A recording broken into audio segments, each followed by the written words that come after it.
Olá, bem-vindos ao canal Teatro das Sombras. Fazia tempo que eu não falava isso. Então, pessoal, eu sei que eu passei muito tempo ausente aqui do canal, tanto na aba de comunidades, eu não coloquei nenhum texto explicando nada, né? E eu vou explicar brevemente o motivo do meu sumiço aqui do canal. Aquilo que dá pra se imaginar, né? O meu computador ele deu problema, né? Ficou no prego. E eu passei algum tempo sem ele, né? Cerca de uns 2 meses. Encomenda a peça, né? Espera a peça chegar, encomenda outra peça, espera a peça chegar, manda pro conserto e tudo. Então, tem todo esse tempo, né? Mas, enfim, o importante é que a gente está aqui novamente gravando conteúdo aqui pro canal e dando continuidade, então, à nossa série Tentáculos. Hoje a gente vai falar do establishment anglo-saxônico. Por que anglo-saxônico? Porque ao mesmo tempo que a gente vai falar do establishment inglês da Inglaterra, a gente também vai falar do establishment norte-americano. E eu tenho duas recomendações de livros aqui para fazer para vocês. O primeiro livro já é um livro conhecido aqui do canal, tá? É Política, Ideologia e Conspirações. Então, eu consegui comprar esse livro, encontrei ele fisicamente. Eu achei que fosse ser difícil, não sei o porquê. Mas, enfim, então, Política, Ideologia e Conspirações, do Gary Allen e do Larry Abraham. Livro de 1971 e a edição repaginada dele, né, traduzida, veio para o Brasil em 2017, se não me engano. Então, ele é um livro bem curtinho, tá? Não bate, acho que 140 páginas, né? Não dá 140, dá 144 mais ou menos, mas o resto são apenas algumas informações adicionais no livro. E para quem quer saber, tá, sobre os podres que rondam as ideologias do nosso mundão, né, principalmente aqui no Ocidente, como que funciona o establishment político e é de onde eu vou tirar o material para esse vídeo daqui. Então ele tem assuntos muito interessantes, tá? São cerca de 8 capítulos e fala de muitas coisas interessantes, tá? Inclusive já usei ele em vídeos aqui do canal, então fica aqui a recomendação feita. Política, Ideologia e Conspirações, tá até marcado aqui de onde a gente vai tirar as informações, né? Uma continuidade das informações, uma parte das informações. E o outro livro também que eu vou recomendar é aqui, ó, Os Donos do Mundo, da Cristina Martín Giménez. Livro que fala sobre muita coisa também, alguns tópicos um pouco sensíveis, mas que eu vou estar abordando aqui do canal mais futuramente também. Então, assim como Política, Ideologia e Conspirações também vai tratar, né, de como que funciona o establishment no mundo, vai dar uma atenção especial também para o Clube de Bilderberg, porque o trabalho da Cristina Martín foi inclusivemente a tese de mestrado dela, ou foi tese de mestrado ou de doutorado, foi sobre o Clube Bilderberg, sobre a influência do Clube Bilderberg no mundo, e vai falar sobre muitas outras coisas, tá? Então a gente vai começar por esse livro e depois a gente vai passar para o outro. Diferentemente dos outros vídeos, eu vou estar lendo aqui algumas páginas que eu marquei durante a minha leitura, pra gente estar entendendo, né, o assunto. Então, não se admire se eu estiver olhando muito para baixo, aqui é porque eu vou estar lendo o livro, né? Enfim, vamos começar. Então, a gente vai começar falando sobre a Távola Redonda do Cecil Rhodes. Antes da gente falar do Conselho das Relações Exteriores do establishment norte-americano, a gente vai falar do establishment inglês, do establishment britânico, tá? A Távola Redonda do Cecil Rhodes. Bom, começa a falar das pesquisas do autor inglês David Eichel. Ele diz o seguinte: John Ruskin, o homem que inspirou Cecil Rhodes, Alfred Milner e todos formaram a Sociedade Secreta da Távola Redonda, que foi influenciado pelos escritos esotéricos de Platão e de Madame Blavatsky, a fundadora da Sociedade Teosófica. Tá pegando um pouco do livro aqui na câmera, né? Não vou levantar tanto não. A fundadora da Sociedade Teosófica, pelos livros de Lord Edward Bulwer Lytton e por sociedades secretas como a Ordem da Aurora Dourada. E bom, o discípulo dele, uma pessoa de renome e que também acabou dando pela criação da Távola Redonda, foi o maçom Cecil Rhodes, que viveu entre 1853 e 1902. O Cecil Rhodes ele foi o primeiro grande magnata da nossa era. Em 1871, viajou para a África do Sul com o intuito de investir em plantações de algodão. Porém, ele descobriu na região uma mina de diamantes e dedicou todo o seu dinheiro e esforços à exploração das minas de diamantes e minas de ouro também, né? E com isso ele começou a conquistar muito poder. Então, ele se tornou o primeiro-ministro da cidade do Cabo e usou e abusou dessa posição para promulgar leis que favorecessem os seus negócios e que deixaram os nativos da região totalmente desprotegidos. Acabou propiciando também o avanço imperialista britânico em toda a África. Rhodes esteve ligado à Skull and Bones e à American Eugenics Society, a Sociedade Americana de Eugenia. Eu já falei um pouquinho de eugenia aqui no canal, aquela ideia bem racista, né, de melhoramento genético através da exclusão de pessoas de pobres, negros, doentes e etc. Então, o Cecil Rhodes se encarregou de difundir a propaganda britânica em prol do livre comércio e da redução da população não branca. Olha só a ideia eugênica entrando aí. Essa sociedade eugênica criou vínculos fortíssimos com a Alemanha de Hitler. Tá aí o tipo de gente que essas sociedades se juntam, né? Bom, o Cecil ele se tornou o pai das sociedades secretas modernas, cujas origens remontam às Távolas Redondas a partir de 1851.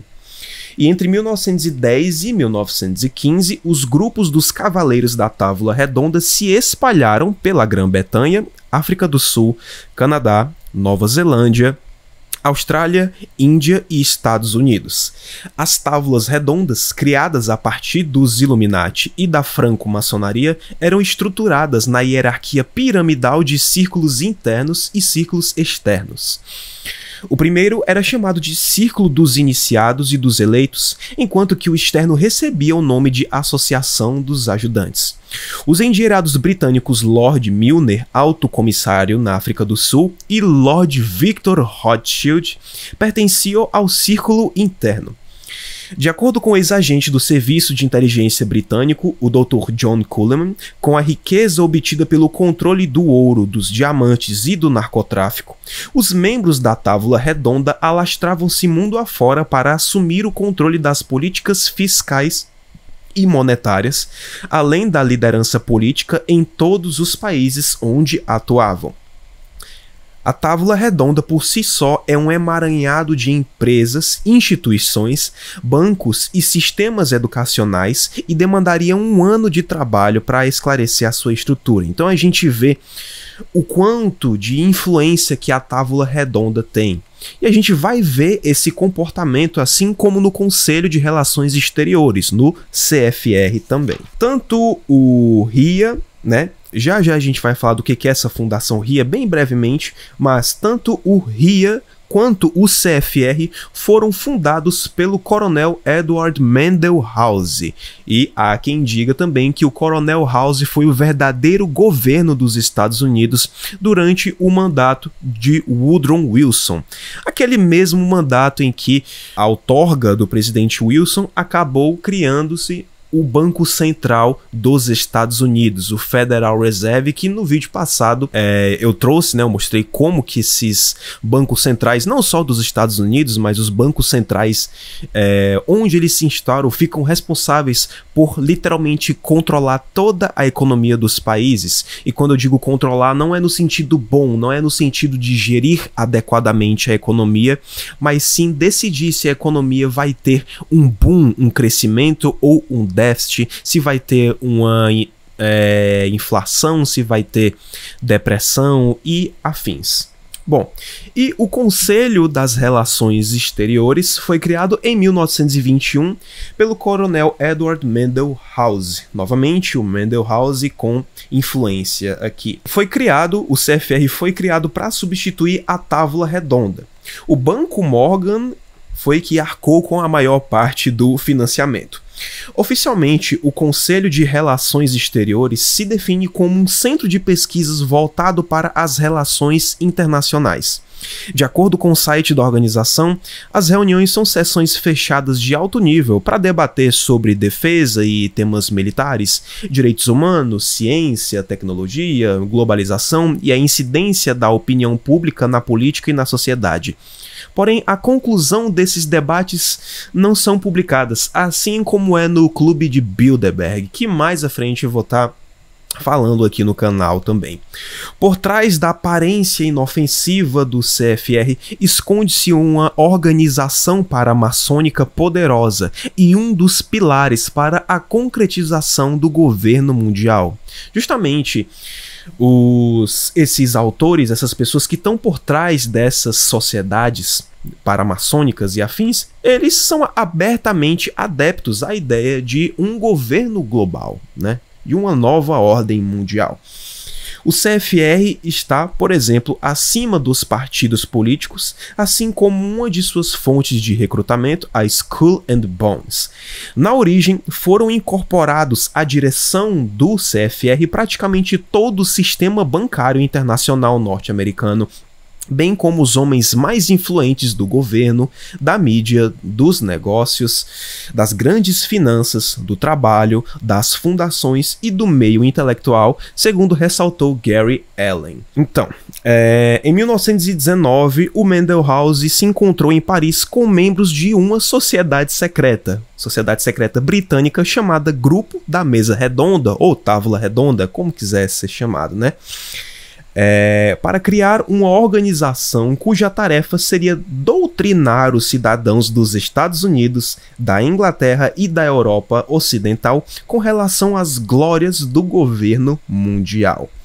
É claro, com aquela desculpa, né, oferecendo a paz, todo esse discurso escancarado e mentiroso que a gente já está acostumado aqui. A Távola Redonda nasceu na Inglaterra do sonho dourado de Cecil Rhodes, novamente magnata do ouro e do diamante, de construir uma nova ordem mundial. Novamente, ele faz uma alusão aqui que o inventor desse tipo de sociedade, né, começando ali, uma das primeiras pessoas foi o Adam Weishaupt com a criação da Sociedade dos Iluminados lá em 1776. Bom, a organização era controlada em nome de Rothschild por Lord Alfred Milner. A Távola Redonda atuou nos bastidores, nos níveis mais elevados do governo britânico, influenciando a política externa e o desenvolvimento e a conduta da Inglaterra na Primeira Guerra Mundial. Vai falar também uma tarefa que foi confiada ao Lionel Curtis, que implantou na Inglaterra e em cada um dos territórios uma organização de fachada para o grupo da Távola Redonda, para eles estarem operando, né? Essa organização, chamada Instituto Real de Assuntos Internacionais, a IRAI, aquela que eu tinha falado que ia apresentar para vocês, tinha como núcleo em cada área o grupo da Mesa Redonda operando na clandestinidade. Em Nova York, ela era conhecida como Conselho das Relações Exteriores e era uma fachada de John Pierpont Morgan, JP Morgan, novamente outro cara que está envolvido ali, direta ou indiretamente, na criação do Federal Reserve Bank, e companhia em associação com o diminuto Grupo da Mesa Redonda americano. De fato, os planos originais do Instituto Real de Assuntos Internacionais e do Conselho das Relações Exteriores foram elaborados em Paris.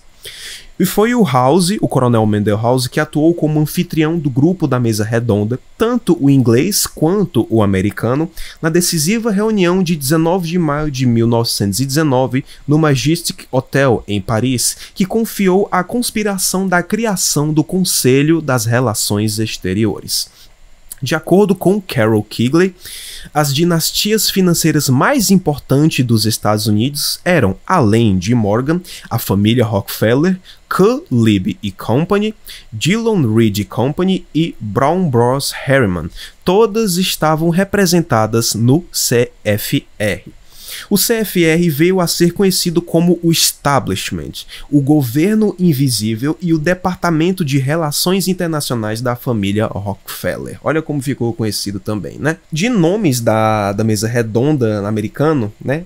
A equipe contém nomes eminentes nos campos da diplomacia, do governo, da indústria, das finanças, da ciência, do sindicalismo, do jornalismo, do direito, da educação. Olha só quantas áreas diferentes que esse pessoal do Conselho das Relações Exteriores tem influência, tá?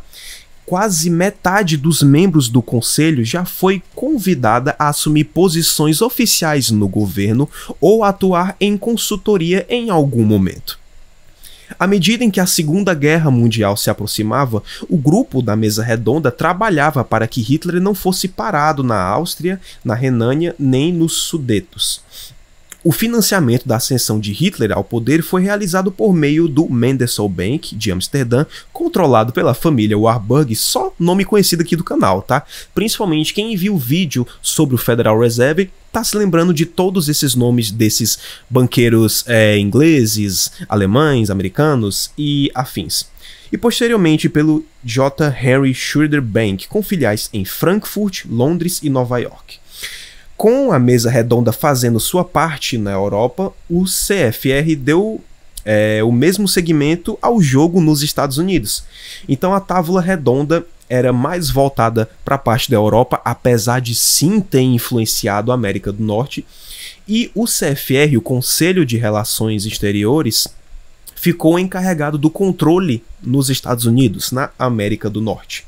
A primeira tarefa era se infiltrar no Departamento de Estado e passar a controlá-lo na prática. Esse é o grupo que planejou as Nações Unidas. Olha só no que esses caras estão metidos também.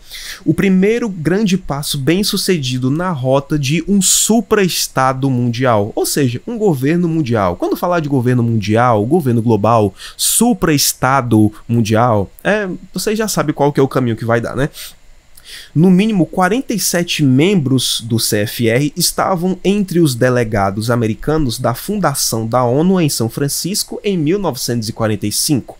Faziam parte desse grupo, por exemplo, Harold Stanton, John J. McCloy, Owen Lattimore, Alger Hiss, um espião comunista, Philip Jessup, Harry Dexter White, agente comunista, Nelson Rockefeller, John Foster Dulles, John Carter, Vincent e Dan Acheson.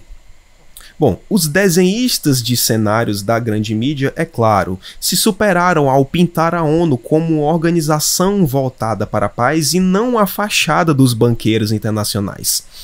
Membros do Conselho das Relações Exteriores não apenas determinaram a criação da ONU, mas estiveram no cangote do presidente americano em Teherã, Potsdam e Yalta. A meta do CFR é simplesmente abolir os Estados Unidos e suas liberdades garantidas constitucionalmente.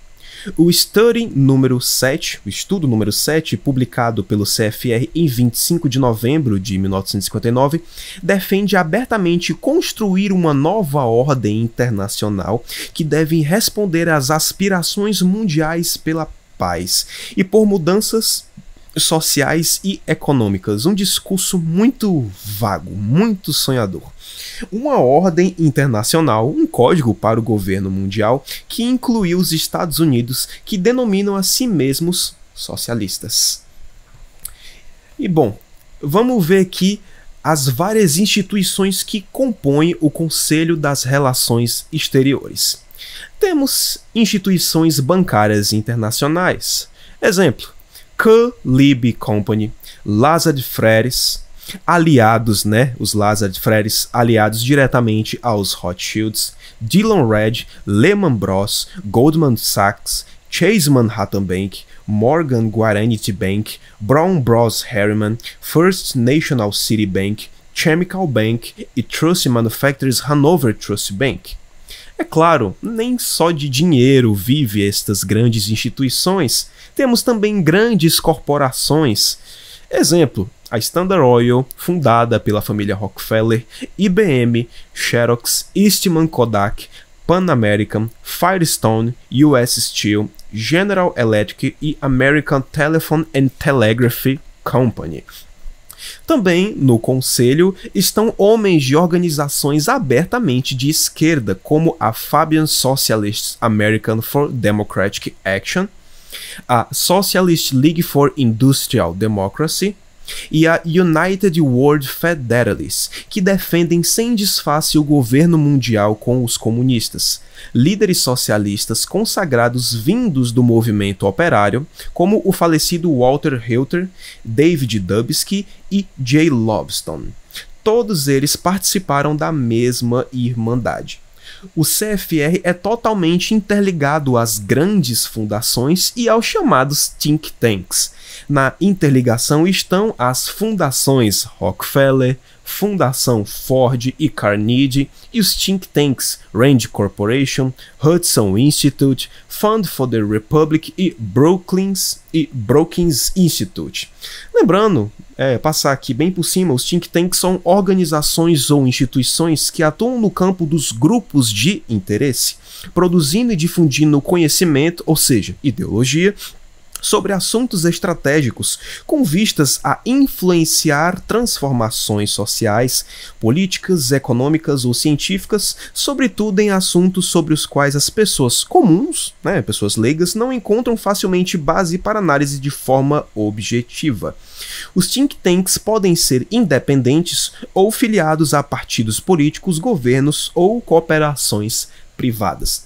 No livro vai ter uma imagem muito interessante também, ele vai dar essa imagem aqui do quadro 7, eu vou estar deixando ela no vídeo, não estou conseguindo chegar direito, né?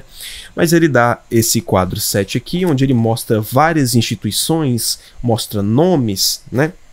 Enfim, vamos dar continuidade que eu vou deixar a imagem rolando aí no vídeo. E é claro, temos também as grandes empresas de comunicações, então não se enganem com a mídia, por mais que tenham os grandes conglomerados de rede de comunicação, várias TVs, várias denominações, enfim, eles fazem parte de um grupo seleto que vai se afeiçoando, que vai diminuindo cada vez mais com um ponto de controle.